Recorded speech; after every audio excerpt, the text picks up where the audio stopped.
Olá, eu sou Laura Lopes do Salão Sem Crise e hoje eu estou aqui na unidade Turquesa Moema para contar para vocês como é que está sendo a inauguração de uma unidade que ia inaugurar antes da pandemia e só conseguiu inaugurar agora, quase 5 meses depois. Fica comigo até o final que a Vivi, que é a proprietária da Turquesa Moema, vai contar tudo para vocês. O segmento de beleza é o segmento que mais cresce no Brasil e no mundo há mais de 10 anos. Todo ano o nosso segmento cresce acima de 10%, o que é impressionante quando a gente compara com outros mercados e com a economia de modo geral, né? Com a retomada dos salões de beleza, isso não tem sido diferente. Os salões estão, sim, cada vez ficando mais cheios, obviamente respeitando todas as adequações e toda a capacidade máxima que nos é permitido por lei. Mas hoje eu estou aqui em uma unidade que ficou fechada, ela ia inaugurar na semana que começou a quarentena e ela começou hoje a funcionar, só em agosto, ficou fechada todo esse tempo. E a proprietária vai contar pra gente como é que foi a angústia de ter um salão tão maravilhoso quanto esse, que vocês devem estar vendo as imagens, localizado aqui em Moema, em São Paulo, todo esse tempo fechado, esperando pelas clientes. Essa inauguração está sendo um sucesso. Todas as medidas de segurança estão sendo tomadas, mas as clientes elas já não estão tão inseguras porque confiam no nosso trabalho. Então é importante que vocês saibam que nós estamos com uma perspectiva muito otimista do futuro para o segmento de beleza. A retomada deve ser muito mais rápida do que em outros segmentos. Então vamos conferir um pouquinho como é que foi para a Vivi passar esse período com a loja fechada, sendo que ela estava prontinha para ser inaugurada. Como foi ficar fechada com a loja pronta para inaugurar durante a pandemia?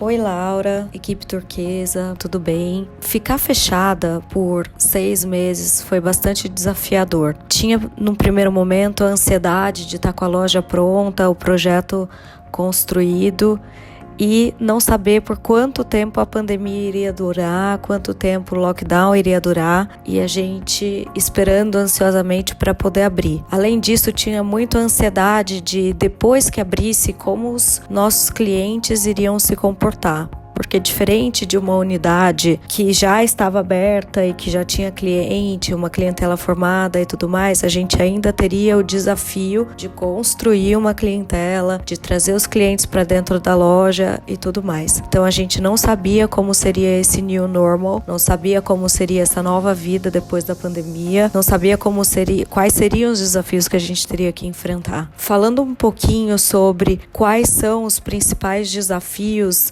dessa nova etapa, eu acho que vem sendo justamente o fato de a gente ser uma unidade nova, num bairro novo, que as pessoas não conhecem, não sabem como opera, as pessoas não sabem como a gente chegou, por que a gente chegou no meio dessa pandemia, não sabem que esse projeto já estava pronto há muito tempo, então construir essa clientela depois da pandemia tem sido bastante desafiador.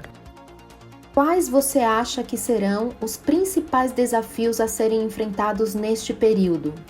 O fato de que as pessoas ainda estão lidando com a quarentena de forma bastante severa. Então, muitas pessoas ainda não querem sair de casa, não querem se expor, não querem expor as suas famílias. E outras pessoas também justificam esse fator para não estarem impecáveis 100% do tempo. Por que você escolheu o segmento de beleza para empreender? Se a gente olha para trás, a gente vai perceber que é um segmento bastante resiliente. Mesmo pensando nas diversas crises econômicas que o Brasil já enfrentou, é um segmento que se mostrou bastante resiliente no sentido de ser impactado, obviamente, mas não tanto quanto outros segmentos. No quarter 1 desse ano, por exemplo, ainda apresentava crescimento em duplo dígito. E a gente percebe que tem um potencial enorme de continuar crescendo e se desenvolvendo como acontece globalmente.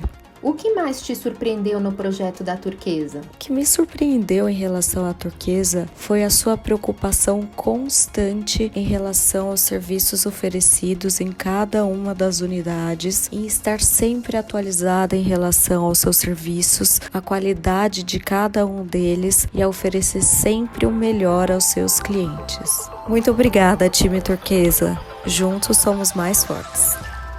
É óbvio que apesar do nosso segmento ser um segmento que cresce, nós também temos os desafios da retomada, que são eles, trabalhar com uma agenda inteligente, uma vez que a gente tem restrição de capacidade de atendimento, a gente só pode atender 40% das clientes que nós estamos acostumados a atender. Então é importante fazer uma administração correta da agenda, priorizando aqueles serviços que têm um ticket médio maior. Mas como a gente faz isso? A gente falou muitas vezes em vídeos anteriores sobre otimização de agenda e também sobre a necessidade de ter um sistema de gestão que te ajude a organizar não só a agenda, como também contas a pagar, contas a receber, pagamento de comissionamento e tudo mais. Então, as restrições de capacidade, negociações com fornecedores também são desafios importantes. É hora de renegociar, né? Voltar aos patamares anteriores da crise vai ser muito difícil, porque nós não vamos ter o mesmo número de atendimentos, como eu já falei, por razões óbvias na restrição de atendimento. Então, não vamos poder voltar ao preço que praticávamos antes. Vamos precisar trabalhar também não no preço que se praticou pelos fornecedores parceiros durante a pandemia, mas algum valor intermediário que seja realmente de parceria, que a gente possa trabalhar de uma forma flexível que beneficie a ambas as partes. A biossegurança, que é algo que a gente já falou muitas vezes, né? Então, agenda inteligente, biossegurança, renegociação com fornecedores, são coisas que a gente precisa ter bastante atenção agora, que são os nossos desafios na retomada pós-quarentena.